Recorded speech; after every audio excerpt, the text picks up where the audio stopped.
Right now, while you are watching this video, somewhere in the world money is moving into an account. The owner of that account is not working. They may be sleeping. They may be eating dinner with their family. They may be sitting exactly where you are sitting right now. They are not smarter than you. They did not inherit more than you. They simply understood something about money that most people are never taught, and that Solomon wrote down 3,000 years ago, in a single verse that most people have read without ever seeing what was inside it. Tonight, we open that verse, and what is inside it will change how you see every financial decision you make from this point forward. Ecclesiastes 11, verse 1. Cast your bread upon the waters, for you will find it after many days. Give a portion to 7 or even to 8, for you know not what evil may come upon the earth. Ecclesiastes 11, 1, 2. Most people read this as a verse about generosity.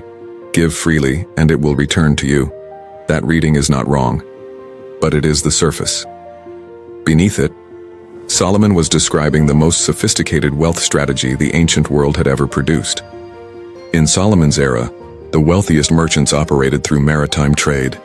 Ships carried cargo across the Mediterranean, spices, grain, textiles, precious metals, and the sea was dangerous. Storms, pirates, navigation failures.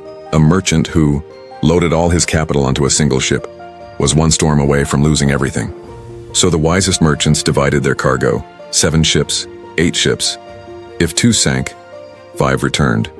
If 3 were delayed, 4 kept the business alive. The loss of any single vessel could not destroy the fleet. Solomon was not writing poetry. He was writing a risk management strategy, and encoded inside it is the precise mechanism by which silent income is built. There are 2 types of people moving through the modern economy. Solomon saw both of them clearly. The first trades time for money. Every dollar they earn requires a unit of their physical presence to produce it. When they work, income flows. When they stop, it stops. They are not building a life. They are renting one. And the rent is due every single month, regardless of their health, their circumstances, or their desire to do something else with their time. The second deploys capital into systems that produce income without their daily presence. Rental property that collects whether they show up or not. Equity positions that compound while they sleep. Business interests that generate cash flow independent of their personal labor. The difference between these 2 people is not the size of their income, it is the structure of it. One has a job, the other has a fleet. And Solomon, writing from the most financially sophisticated court in the ancient world, said clearly, build the fleet. Not with everything you have at once, with portions. 7 of them, 8 of them, distributed, patient, diversified. Silent income in the modern world does not look glamorous. That is precisely why most people miss it. It looks like a rental property, in a modest neighborhood, generating income every month whether the owner answers emails or not. It looks like an index fund, purchased consistently over 7 years, quietly compounding in the background of a busy professional life. It looks like a small equity stake in a local business, returning a quarterly distribution to someone who had the patience to acquire it and the discipline to hold it. It looks like a digital asset, built once, and continuing to produce income long after the work of creating it is finished. None of these are get-rich schemes. None of them produce results in 30 days. All of them, planted with discipline during the fat years, produce income during the lean ones. This is the Joseph principle we have taught on this channel. This is the 5-stage blueprint in motion. This is Solomon's maritime strategy applied to the modern economy. And the professional who understands this, who begins building even one stream of silent income this year, has taken the single most important financial step available to them. Section 5. The 3 laws. Inside the verse, Solomon packed 3 financial laws into 2 verses. Every serious builder needs to understand all 3. Law 1. Cast. Do not hold. The bread that stays in your hand cannot return to you. Capital. Held in fear, sitting in low-yield accounts consumed by lifestyle hoarded against an uncertain future, is not being protected. It is being slowly consumed by inflation and opportunity cost. The bread must be cast, deployed, positioned, put to work, imperfectly, at the wrong time, at the slightly wrong price.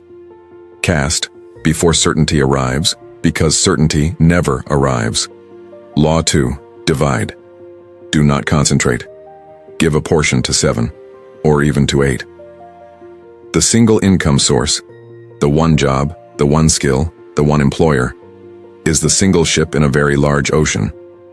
The moment that ship encounters its storm, and every ship eventually does, the person with no other vessel has nothing left to sail. The diaspora professional who builds even 3 streams of income, salary, 1 property, 1 equity position, has already moved from a single ship to the beginning of a fleet. That transition changes everything, not just financially, psychologically. The person with multiple income streams does not tolerate mistreatment at work out of desperation. They negotiate from a different posture. Freedom changes your voice. Law 3. Wait. Do not rush. After many days. Not after many hours. Not after many weeks. Many days. Solomon understood that the greatest enemy of wealth building is not poverty. It is impatience. The professional who plants in their 30s and harvests in their 50s, who never moves the goalposts, never raids the accumulation account, never lets lifestyle inflation consume what discipline built, arrives at a position that no market crash, no redundancy, no economic disruption can permanently destroy. Because the fleet is too distributed to be sunk by a single storm, Solomon was the wealthiest man in recorded history, not because he worked harder than everyone around him, because he understood that labor without structure produces exhaustion, and structure without patience produces nothing. The silent income strategy is not a modern concept. It is 3,000 years old, written by a king who had tested every other approach and found them all to be vanity. Chasing income, vanity. Accumulating without deploying, vanity. Building on a single foundation, vanity. But the man who casts his bread upon many waters, who divides his portion across 7 and 8 positions, who waits with the patience of someone who understands how harvests work, does not find vanity at the end of his journey. He finds his bread returning to him, multiplied. Across time, across generations. You were not built to survive salary cycles. You were built to steward assets. The waters are open. The principle is ancient. The decision is yours. Cast your bread. Build your fleet. And wait for what the waters bring back. Every video on this channel is building one thing, the knowledge that was always meant for you and was never supposed to be free. Subscribe. Stay close.